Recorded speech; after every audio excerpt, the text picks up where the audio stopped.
नमस्कार मित्रों, मैं BL मेहरा BM2 क्लासेस के माध्यम से आज आपके सामने मनोविज्ञान में बाल विकास को लेकर के प्रस्तुत हुआ हूँ।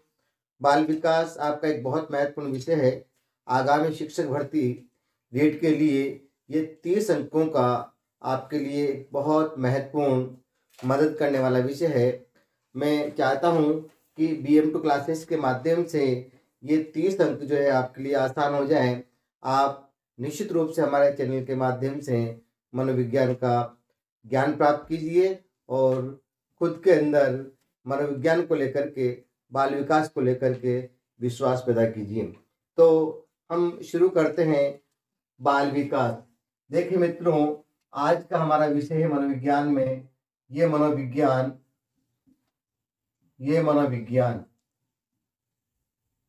इस मनोविज्ञान में जो हमारा विषय बनता है उस विषय का नाम है बाल विकास। विषय का नाम है मित्रों बाल विकास। ठीक है, बाल विकास नाम है या फिर इसे विकासात्मक मनोविज्ञान भी कहेंगे। विकासात्मक मनोविज्ञान, ठीक है, मनोविज्ञान की शाखा है बाल विकास। ठीक है, इस विकासात्मक मनोविज्ञान के अंदर हम बालक के विकास का अध्ययन करते हैं। अब बालक के विकास का अध्ययन करते हैं तो आपको याद होना चाहिए, आप समझते होंगे कि बालक कहाँ से कहाँ तक की अवस्था का बालक होता है। तो बालक जो होता है वो हमारे पास जो हम प्रकृति में देखते हैं, परिवार में देखते हैं, समाज में देखते हैं, तो बालक की जो अवस्था होती है एक जन्म से पहले होती है और एक जन्म के बाद होती है। तो जन्म के पहले की अवस्था होती है उसे हम गर्भावस्था कहते हैं। गर्भावस्था कहते हैं। जन्म के पहले की जो अवस्था होती है उसे हम गर्भावस्था कहते हैं। और जन्म के बाद की जो अवस्थाएं होती है उसके बाद जो विकास चलता है, जो अभिवृद्धि चलती है, उसके तहत अवस्थाएं आगे आगे बढ़ती है। गर्भावस्था के बाद जैसे बालक का जन्म होता है तो बालक शेष अवस्था में आता है। शेष अवस्था के बाद वो बाल्यावस्था में आता है और बाल्यावस्था के बाद वो किशोर अवस्था में आता है। यानी अभी और दृढ़ विकास के अंदर यदि हम विकास की बात करें तो अंतिम अवस्था जो है वो आपकी बनती है किशोरावस्था। क्या बनती है मित्रों? किशोरावस्था। इसका मतलब ये हुआ कि बाल विकास के अंतर्गत गर्भावस्था से लेकर के किशोरावस्था तक के बालक बालिकाओं के विकास का, अभिवृद्धि का अध्ययन किया जाता है। गर्भावस्था यानी जो गर्भ की जो अवस्था है, यानी प्रसव जो होता है उससे पहले की अवस्था, जिसे हम कह सकते हैं प्रसव पूर्व अवस्था। गर्भावस्था को कहते हैं हम प्रसव पूर्व अवस्था, यानी प्रसव के पहले की जो अवस्था है उसे हम गर्भावस्था कहते हैं। या फिर जन्म पूर्व अवस्था, जिसे हम जन्म पूर्व अवस्था भी कह सकते हैं। इस प्रकार से बालक का जो है बाल विकास में अध्ययन होता है वो प्रसव पूर्व अवस्था से या जन्म पूर्व अवस्था से किशोर अवस्था तक कहते हैं। और किशोर अवस्था जो होती है हमारी परिपक्व अवस्था, ये हमारी किशोर अवस्था होती है। परिपक्व अवस्था, तो कहने का मतलब यह मित्रों कि गर्भावस्था से किशोर अवस्था तक या प्रसव पूर्व अवस्था से किशोर अवस्था तक या जन्म पूर्व अवस्था से परिपक्व अवस्था तक जिस मनोविज्ञान की शाखा के अंदर बालक के विकास का अध्ययन किया जाता है उसे हम बाल विकास कहते हैं। उसे हम क्या कहते हैं? बाल विकास कहते हैं। यहाँ तक कि आपकी बात क्लियर हो गई होगी।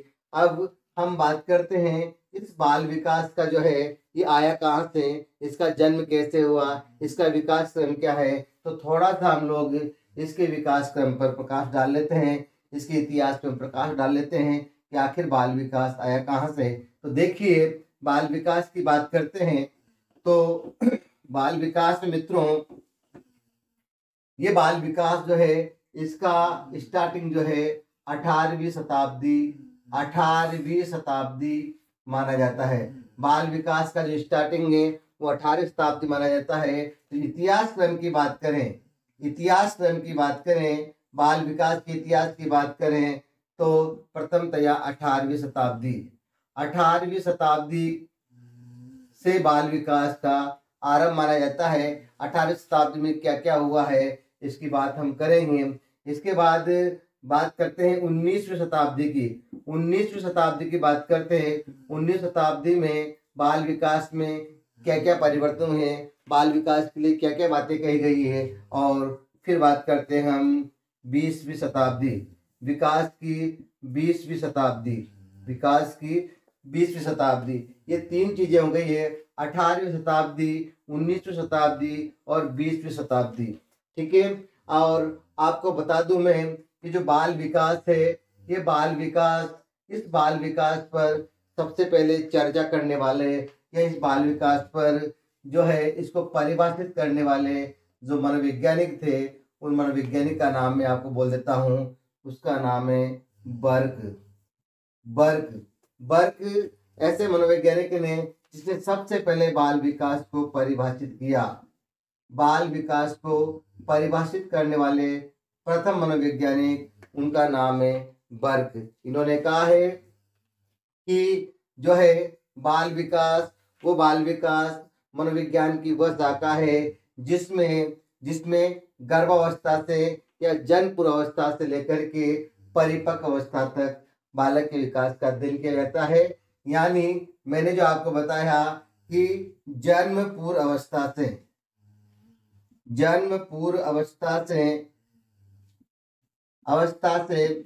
परिपक्व अवस्था तक, परिपक्व अवस्था तक बालक के विकास का अध्ययन किया जाता है। बालक के विकास का अध्ययन किया जाता है, ऐसा कहना है बर्क का, ऐसा कहना है बर्क का। तो आपका प्रश्न यहाँ क्लियर हो गया है कि बाल विकास को सबसे पहले परिभाषित करने का श्रेय किसको जाता है, वो जाता है बर्क को। ठीक है। इसके बाद इतिहास की बात करते हैं तो 18वीं शताब्दी, 18वीं शताब्दी में जो है सबसे पहला नाम आता है और वो नाम है आपके सामने पेस्टोलॉजी। पेस्टोलॉजी कह दीजिए, पेस्टोलॉजी कह दीजिए, एक ही बात है, वो नाम है पेस्टोलॉजी। और इन पेस्टोलॉजी ने जो है 18वीं शताब्दी में अपने ही बालक, अपने ही जो 100 पुत्र है और वो पुत्र है 3.5 वर्ष का, 3.5 वर्ष का जो अपना ही बालक है, उस बालक पर सबसे पहले उसका अध्ययन का वैज्ञानिक विवरण प्रस्तुत किया, उसका वैज्ञानिक अध्ययन किया,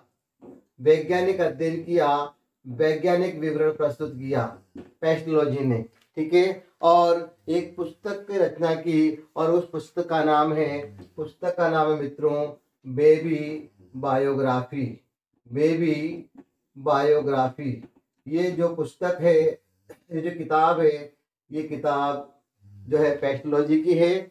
और इन्होंने अपने 3.5 वर्षीय पुत्र पर वैज्ञानिक विवरण प्रस्तुत किया, वैज्ञानिक अध्ययन प्रस्तुत किया। यदि आपसे प्रश्न पूछा जाए कि बाल विकास में वैज्ञानिक अध्ययन या वैज्ञानिक विवरण का जो जन्मदाता है वो कौन है, तो आपका आंसर होगा पेस्टोलॉजी। और आपसे पूछा जाए कि सबसे पहले बाल विकास को परिभाषित करने का श्रेय किसको जाता है, तो आपका आंसर होगा बर्क। आपका आंसर क्या होगा?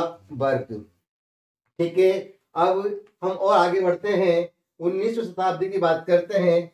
19वीं शताब्दी में देखिए एक बहुत बड़ा बाल विकास को लेकर के, बाल विकास का क्रमबद्ध अध्ययन करने वाला, बाल विकास का विस्तार से अध्ययन करने वाला एक अमेरिका का बहुत प्रसिद्ध मनोवैज्ञानिक हुआ है और उसका नाम है स्टेनहॉल। उसका नाम है स्टेनहॉल। स्टेनहॉल को बाल विकास में आपने खूब सुना होगा। स्टेनहॉल ने जो है बाल विकास पर काफी क्रमबद्ध अध्ययन किया, विस्तार से अध्ययन किया। इसलिए स्टेनहॉल को जो है बाल विकास मनोविज्ञान का जन्मदाता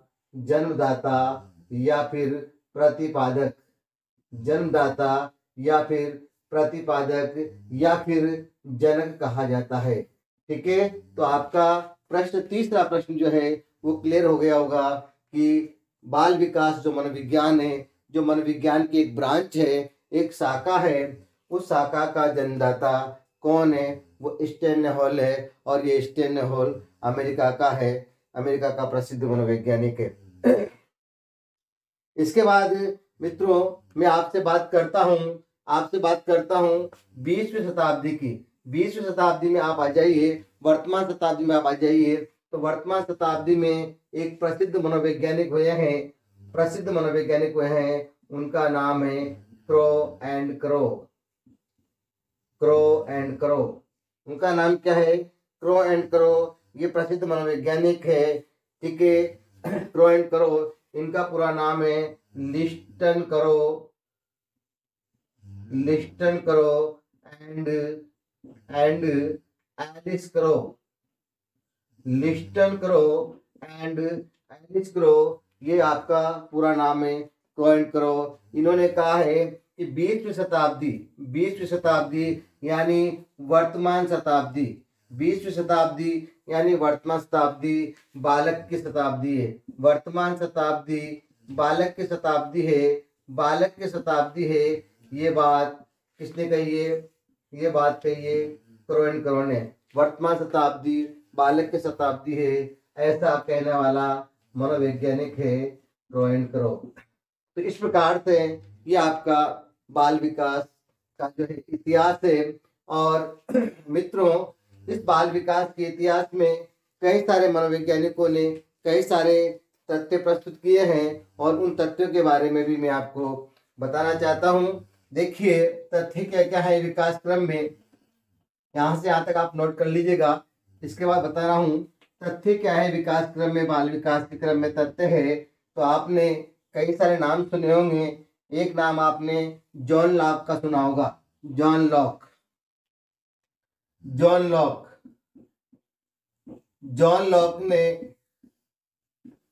लॉक ने बाल विकास का अध्ययन किया, और बाल विकास का अध्ययन किया, और उस अध्ययन का नाम है टेबुला रसा। जॉन लॉक के द्वारा जो बाल विकास का जो अध्ययन किया गया उसका नाम है टेबुला रसा। इसका मतलब होता है कोरी स्लेट, खाली कागज, कोरी स्लेट, खाली कागज। ठीक है, कोरा कागज ऐसे करके, और कोरा कागज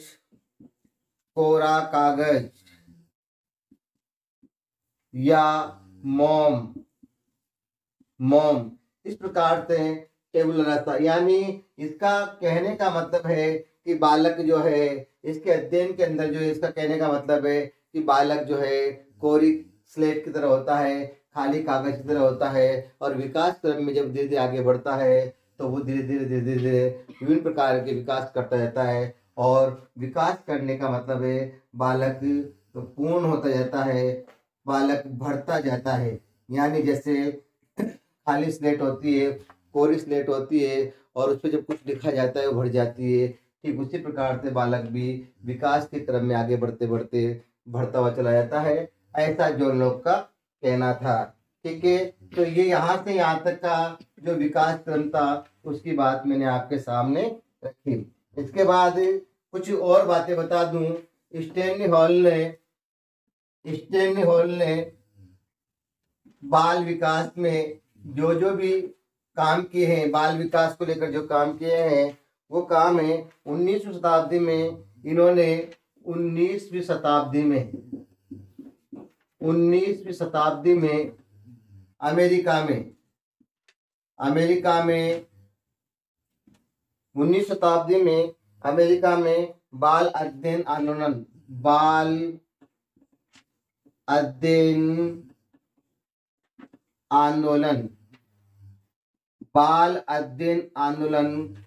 प्रारंभ किया। ठीक है, बाल अध्ययन आंदोलन प्रारंभ करने का जो श्रेय है वो स्टैनली हॉल को जाता है। और स्टैनली हॉल ने अमेरिका में जो है 2 संस्थाओं की स्थापना की, चाइल्ड स्टडी सोसाइटी और चाइल्ड वेलफेयर ऑर्गेनाइजेशन। 2 संस्थाएं हैं, 2 संस्था हैं, चाइल्ड स्टडी सोसाइटी। इन संस्थाओं को उत्पन्न करने वाला, इन संस्थाओं को गठन करने वाला भी स्टैनली हॉल है। और दूसरी है child welfare organisation, child welfare organisation. इन दोनों संस्थाओं का जो है गठन करने वाला, स्थापना करने वाला आपका जो है अमेरिका का प्रसिद्ध मनोवैज्ञानिक स्टैनली हॉल है। ठीक है, और इस प्रकार से बाल विकास में जो है स्टैनली हॉल का बहुत अधिक योगदान है, बहुत अधिक महत्व है। और इसी स्टैनली हॉल ने बालक की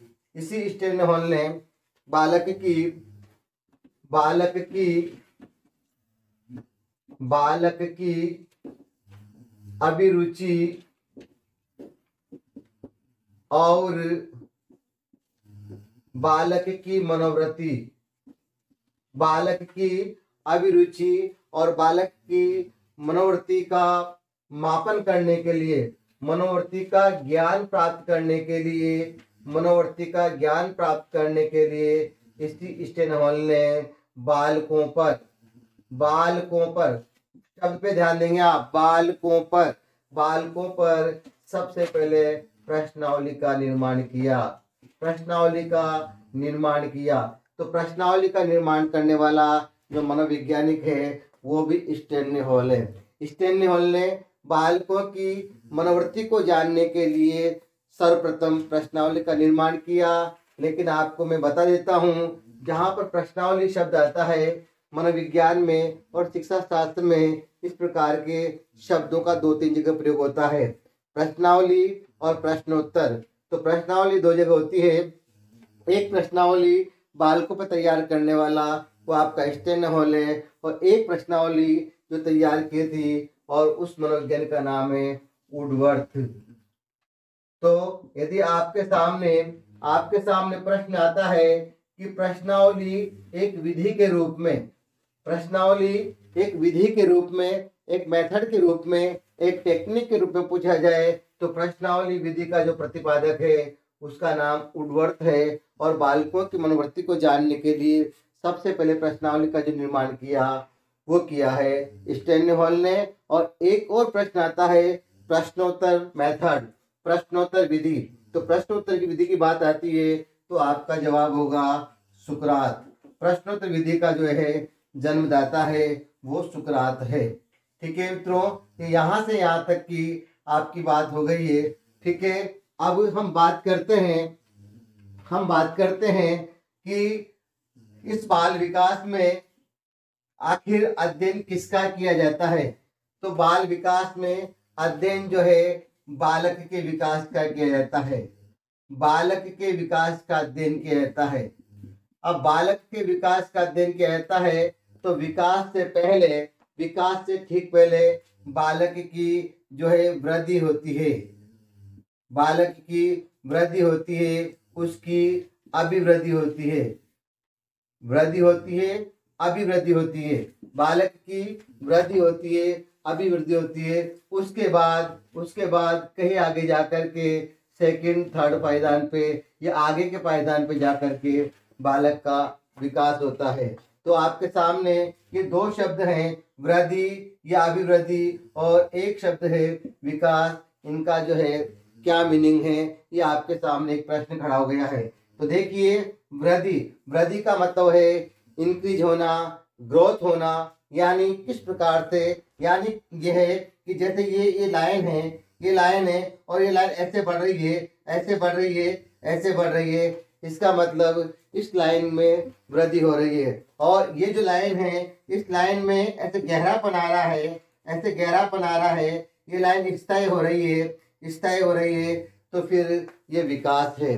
पुनः समझिए, मैं फिर बोल रहा हूँ आपके सामने, ये मैंने एक लाइन डाली, ये लाइन और ये लाइन है, ये लाइन यदि ऐसे बढ़ती जाती है तो इसको हम इस लाइन की वृद्धि कहेंगे, अभिवृद्धि कहेंगे। लेकिन ये लाइन जो है, ये लाइन स्थायित्व प्राप्त करती है, ये लाइन गहरापन प्राप्त करती है, ये लाइन मजबूती प्राप्त करती है, तो फिर इसे हम विकास कहेंगे। और बालक के संदर्भ में अभिवृद्धि और विकास किसे कहेंगे? जैसे मान लीजिए 5 वर्ष के बालक 5 वर्ष के बालक 5 वर्ष के बालक का वजन 10 किलो होना, 5 वर्ष के बालक का वजन 10 किलो होना, इसे हम कहेंगे अभिवृद्धि, इसे हम कहेंगे अभिवृद्धि। बालक के यानी 6 माह के बालक के दांत निकलना, इसे हम कहेंगे अभिवृद्धि। लेकिन हम ये कहेंगे कि यदि दांत मजबूत होते हैं, दांतों का मजबूत होना, दांतों में कसावट होना और बालक के अंदर चबाने की क्षमता उत्पन्न होना, तो इसे हम कहेंगे विकास, इसे हम कहेंगे विकास। बालक का जो है उल्टा लेट करके और खिसकने की क्षमता पैदा करना, इसे हम कहेंगे विकास। बालक के द्वारा जो है परीक्षा में अच्छे अंक लाना, इसे हम कहेंगे विकास। हाथ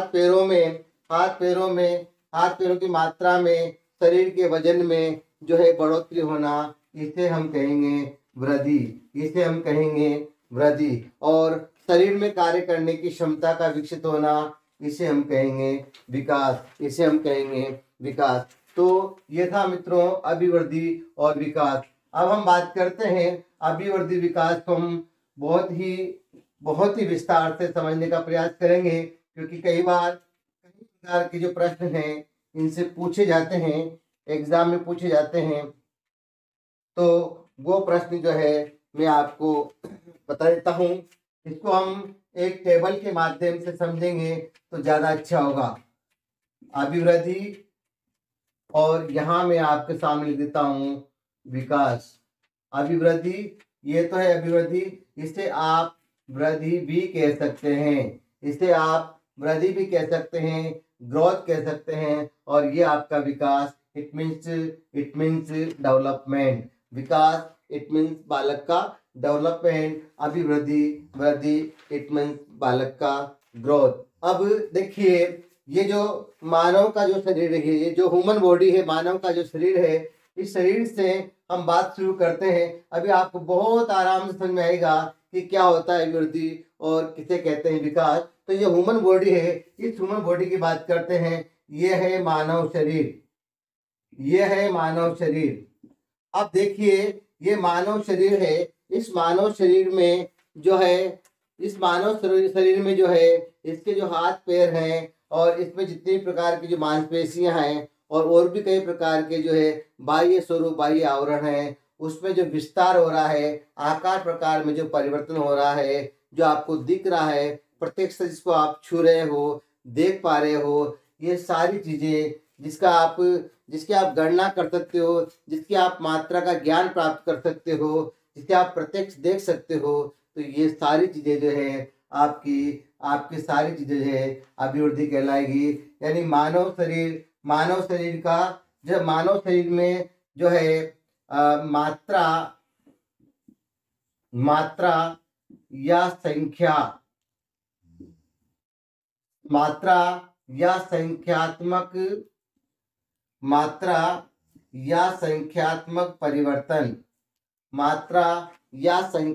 परिवर्तन, यानी मानव शरीर में मात्रा संख्यात्मक, जैसे 5 किलो वजन, 5 किलो वजन के बाद फिर 10 किलो वजन, 15 किलो वजन, ये सब क्या है? ये मात्रा संख्या है। लेकिन विकास की बात करते हैं तो मानव शरीर के अंदर जो कार्य करने की क्षमता बढ़ती है वो विकास कहलाता है। तो मात्रा के साथ साथ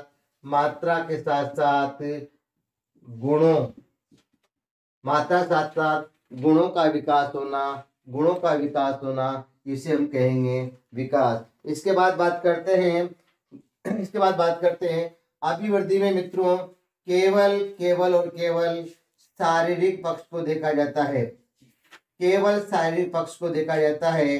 केवल शारीरिक पक्ष, शरीर की लंबाई का बढ़ना, आकार प्रकार में परिवर्तन होना, इस प्रकार से देखा जाता है। उम्र का बढ़ना। जबकि विकास में मित्रों जो है शारीरिक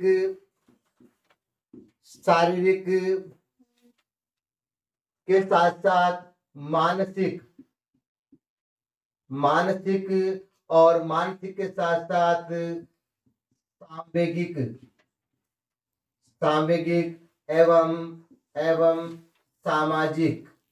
सांवेगिक एवं सामाजिक कई प्रकार की जो है फैक्टर है वो काम करते हैं। यानी शरीर का तो विकास होता ही होता है, शरीर के विकास के साथ साथ मानव मन का भी विकास होता है। उसके समाज के संपर्क में आता है मानव, तो उसके संवेगों का आदान प्रदान होता है, उसके अंदर संवेग बनते हैं तो उसका सामूहिक विकास होता है और मानवीय मूल्य सीखता है, नैतिकता सीखता है, समाज में जो है समाज के गुणों को स्वीकार करता है, सामाजिक बंधनों को समझता है। तो ये बालक का जो है सामाजिक विकास है। इसके बाद जो है इसके बाद अभिवृद्धि है वो विशेष आयु तक चलती है।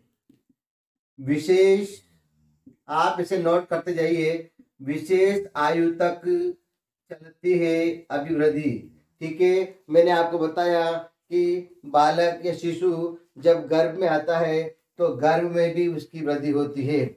ये ध्यान रखना कि बालक की जो वृद्धि है वो वृद्धि गर्भ में भी होती है।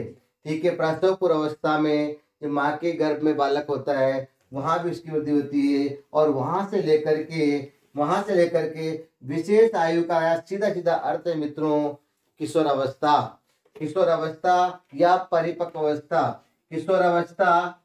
फिर परिपक्वावस्था। ये ध्यान रखना, परिपक्वावस्था, यहाँ तक बालक की वृद्धि होती है। जबकि विकास की बात करें मित्रों तो विकास जीवन पर्यंत चलता है। विकास जीवन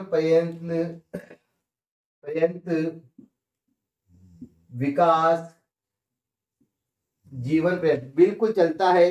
कैसे चलता है? यहाँ तो मैंने आपको शरीर की बात की, तो शरीर का जो विकास है उसका जो लास्ट स्टेज है वो किशोर अवस्था है। लेकिन यहाँ पर शरीर के साथ साथ मानसिक, सामाजिक सामाजिक की बात कर लीजिए। सामाजिक में और कई प्रकार सामाजिक विकास के पहलू, जैसे भाषा है, भाषा का विकास देख लीजिए। यानी व्यक्ति अंतिम चरणों तक, मृत्यु की स्टेज तक आते आते व्यक्ति अपनी भाषा विकास में अपना भाषा विकास करता है, अपनी भाषा विकास में परिवर्तन कर लेता है। कई सारी ऐसी बातें हैं, नैतिकता की बातें, जो मरते मरते भी सीखता है। यानी कहने का मतलब यह है कि अंतिम समय तक भी विकास जो है वो चलता रहता है, अंतिम समय तक विकास चलता रहता है। इसके बाद मित्रों जो है अभिवृद्धि और विकास की बात करें तो अभिवृद्धि विकास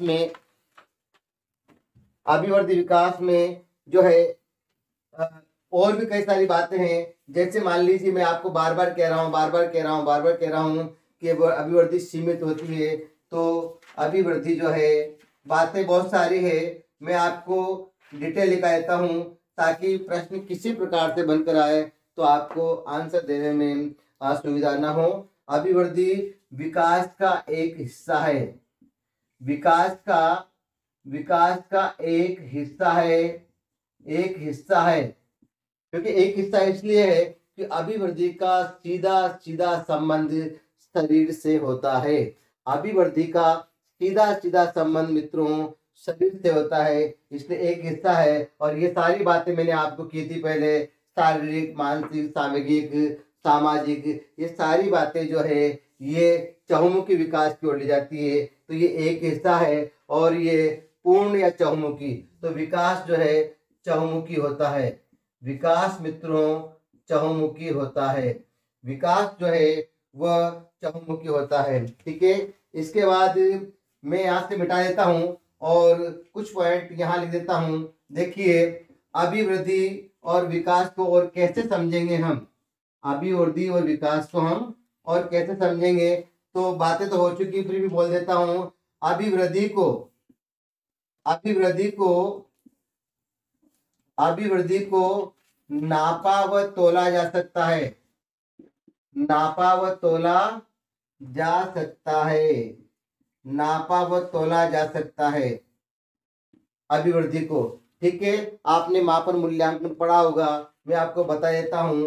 अभिवृद्धि को नापना तोलना, नापने तोलने का संबंध मापन से है, नापने तोलने का संबंध मापन से है। आपको याद होगा, घर में दूध देने वाला आता है, दूध देने वाला आता है तो आप या आपकी माँ बहन कोई भी उससे दूध लेते हैं और दूध लेते हैं तो आपके पास दूध लेने का एक निश्चित पात्र है, और उस पात्र में मान लीजिए जैसे उससे दूध डाला और दूध की मात्रा आपको कम लगी या आपकी माँ को कम लगी, बहन को कम लगी, तो तत्काल कहेंगे आज दूध कम है, आज दूध कम है। इसका मतलब 1 kg 2 kg जो भी आप दूध लेते हैं उस मात्रा से आज की मात्रा थोड़ी कम है, तो आपने मापन कर लिया, आपने नाप लिया, तोल लिया कि ये दूध की जो मात्रा कम है। आपने क्या किया, आपने मापन किया, क्या किया, आपने मापन किया। लेकिन जैसे आप बाहर से अंदर दूध लेके आ रहे हैं और उसमें से कोई बूंद पानी, दूध की जो बूंद है वो फर्श पे गिरती है, या माँ या बहन देखती है और देखने के बाद ऐसा लगता है कि इसमें कुछ मिस्टेक है, तो उसकी एक बूंद को जब फर्श पे डालती है और देखती है कि आज तो दूध में पानी ज़्यादा है या दूध की क्वालिटी इतनी अच्छी नहीं है, तो आपने क्या देखा, उसका गुण देखा, दूध का गुण देखा। इसका मतलब आपने उसका मूल्यांकन भी कर लिया। क्या कर लिया आपने, मूल्यांकन भी कर लिया। इसका मतलब ये हुआ मित्रों कि इस विकास के अंदर जो है मूल्यांकन होता है, और यहाँ पर मैंने आपको नापा तोला जा सकता है, तो यहाँ पर विकास का मूल्यांकन किया जाता है, मूल्यांकन किया जाता है। और मूल्यांकन में दोनों बातें शामिल हैं, मूल्यांकन में संख्या के साथ साथ गुणों का भी मापन होता है, मूल्यांकन में संख्या के साथ साथ गुणों का भी मापन होता है। इसके बाद अगला पॉइंट हम बात करते हैं अभिवृद्धि की और विकास की, तो यह है अभिवृद्धि जो है वो सीमित होती है, अभिवृद्धि सीमित होती है, सीमित होती है। इस सीमित को आप जो है समय के साथ जोड़ सकते हैं, इस सीमित को आप जो है क्षेत्र से जोड़ सकते हैं, क्योंकि अभिवृद्धि का जो सीधा सीधा संबंध है वो शरीर से होता है। और यदि अवस्थाओं की बात करें तो किशोर अवस्था अंतिम स्टेज है, वहाँ तक बालक टीन एज जिसे कहते हैं, परिपक्व अवस्था जिसे कहते हैं, वहाँ तक बालक की जो है अभिवृद्धि होती है, उसके बाद उसकी अभिवृद्धि नहीं होती है। जबकि जो है विकास का जो क्षेत्र है वह व्यापक होता है, विकास का क्षेत्र व्यापक होता है, विकास का क्षेत्र जो है व्यापक होता है। इसके बाद करते हैं अभिवृद्धि, नोट कर लीजिए आप, अभिवृद्धि संकुचित होती है, संकुचित होती है, यानी इसका जो एरिया है वो बहुत संकुचित होता है, वापस अर्थ वहीं जाता है। संकुचित का मतलब है एक निश्चित समय के लिए अभिवृद्धि होती है, और यदि हम बात करें तो केवल ये शारीरिक होती है, तो ये संकुचित है, संकुचित है। और विकास जो है वो विस्तृत व व्यापक होता है, विस्तृत व व्यापक होता है विकास, विस्तृत व व्यापक होता है विकास। इसके बाद अभिवृद्धि में बाह्य पक्ष देखा जाता है, अभिवृद्धि में बाहरी पक्ष